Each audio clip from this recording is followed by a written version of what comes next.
Recently, I was carving an owl out in the field. I was at a cabin. It was kind of a river house, and it was up on stilts.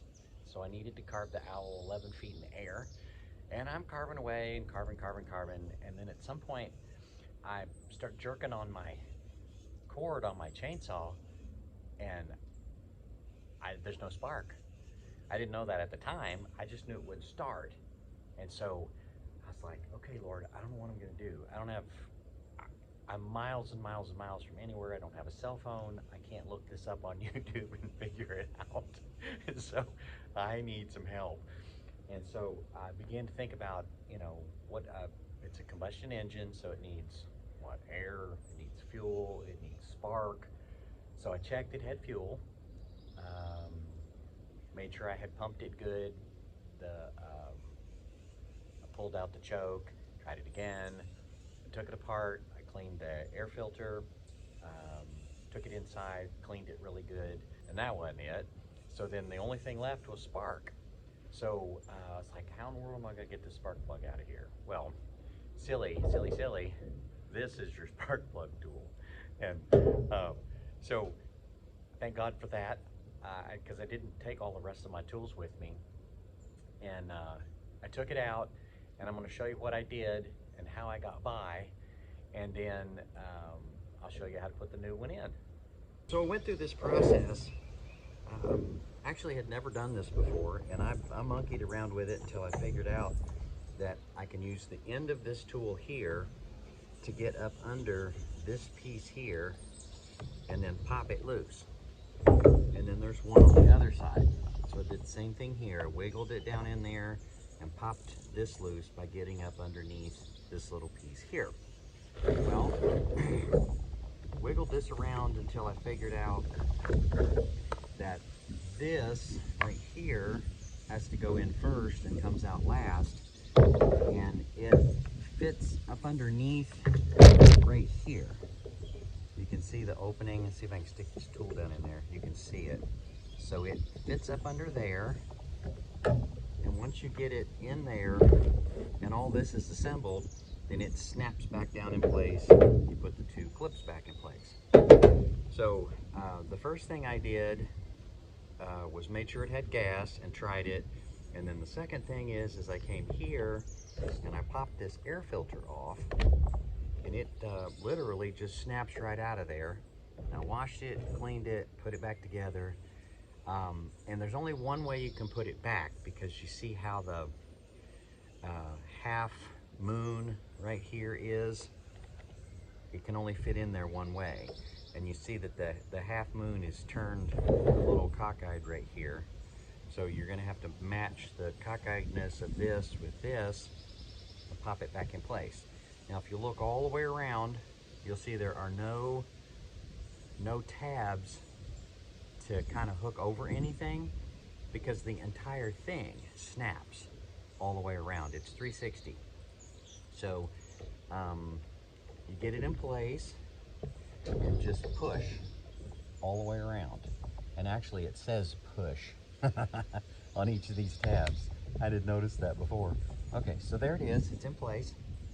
And then the next thing I did was use this tool, and it's just plain old lefty loosey like you would expect. And it has this deep open shaft here so that you can get it down over top of the spark plug. Oops, wrong direction, could be like this, and get it turned out. So I pulled it out of there, and you can tell here, you can see that it's black, and I call that being fouled. I think that might be the right term for it.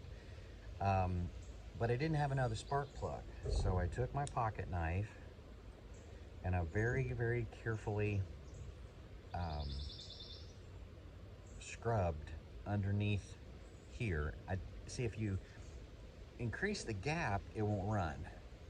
So while I was putting the point of my knife under there and shaving very gently, trying to get that black stuff off, I had to be very careful and not push too hard, because then I would increase the gap and it wouldn't start.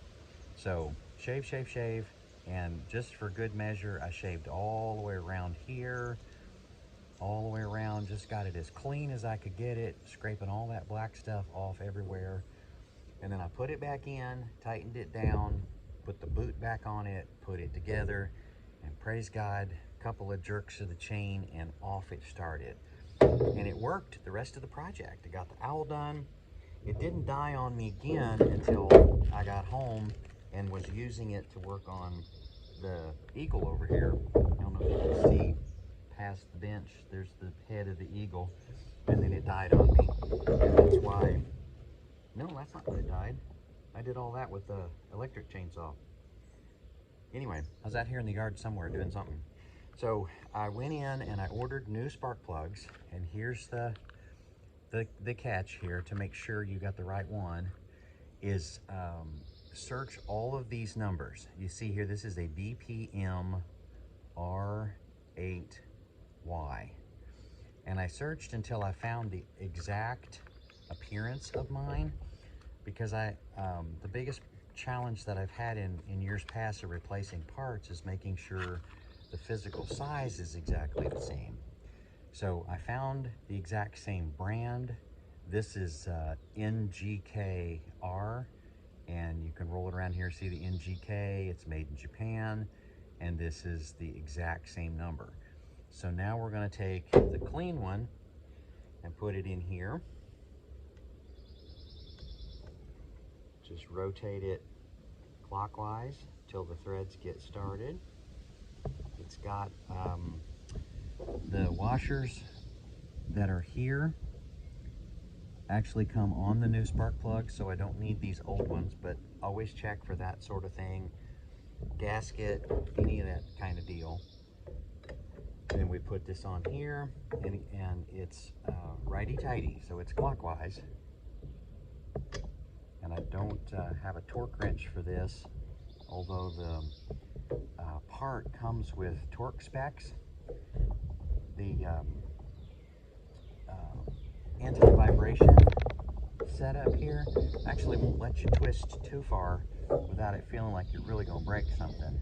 So I think that's probably going to be enough torque there, and we'll find out. And then I just like to look for any dirt up inside. These things, there's actually just 2 wires in here. One that's up here in the top, and then there's another one down below, I think. I pulled one of these apart when I was fixing my cultivator, and I had to get the 2 wires back in there because I yanked it apart. But you just snap it down on there. Did you hear it snap? I'll stop talking while it snaps. Okay, listen. There, maybe you can hear that. And then this goes back on.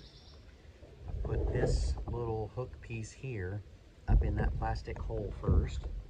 Just kind of wiggle it into place. Got to get it up underneath the emergency shut-off handguard here. There it is. You can see it's wiggled into place right there. And now just wiggle this around until I get everything down into place. Something is in the way. Nope, it was just the snap itself that was in the way. Okay, so now this piece just has to pop back up in there, and it's really tight, but that's a good thing. And you can see here how I got it out is I took the corner of this and stuck it up under there and then popped it loose like so. So to put it back, just do the reverse, mash it up in there. And then same thing on this side, mash it up in there. All right, and then I'm gonna hang on to the old spark plug for just a minute or so here.